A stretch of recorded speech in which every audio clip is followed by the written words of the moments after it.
I recently heard an artist say, oh, everyone does this just for themselves. It's just a performative thing for themselves.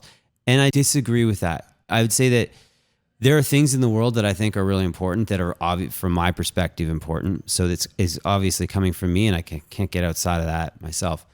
But there's an altruistic sense of being like, I think that if I don't say this, who will? And I want to, and you just want to throw your hat in the ring with something that you think is an important way to phrase something and say it. For example, Deeper Than Blue is a song I wrote for Finn, my son, and was a way of expressing the love I have for him. That was like deeper than blue.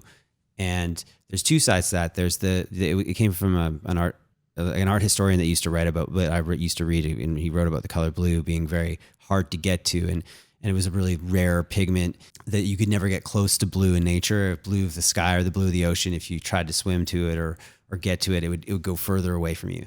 So it had this ethereal quality, and I thought, oh, that's a great way to describe my love for my son. But then at the same time, it's a way. It also is blue, like that. When you have a kid, you realize I'm connected to this human for life, and whatever happens, whether it's good or bad, my love is so deep that there's a sadness. There's a kind of sadness comes to you. You're like, oh my God, like this is a profound connection that is blue. It's not like any other love I felt. You write from yourself, and you hope that also it's a connection. Like I think that's what music's about. And it's a fundamental difference than I'm writing for my own pleasure on stage, and whatever I want to do, that's what I want to do. I think there's like something, the amazing part of music is the communal nature of it. People want to hear songs of Bedouin, like When the Night Feels My Song. We love playing it. It's our favorite part of the night to play, just to hear people sing.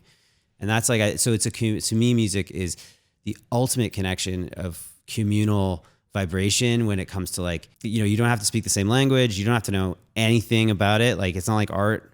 You're like, oh, you don't know enough about that. It's just like music's like direct connection. You don't need education. You don't need anything. You don't need language. It's like, here you go. And we can all share it. So, and that's the goal as a writer, I always think, is how do you get to that kind of higher vibration? And anyways, and you fail. I'm going to be on, like, this sounds like I think a lot of myself. As a songwriter, on a daily basis, you're really falling so far below that mark all the time. From the shed of dreams, the leak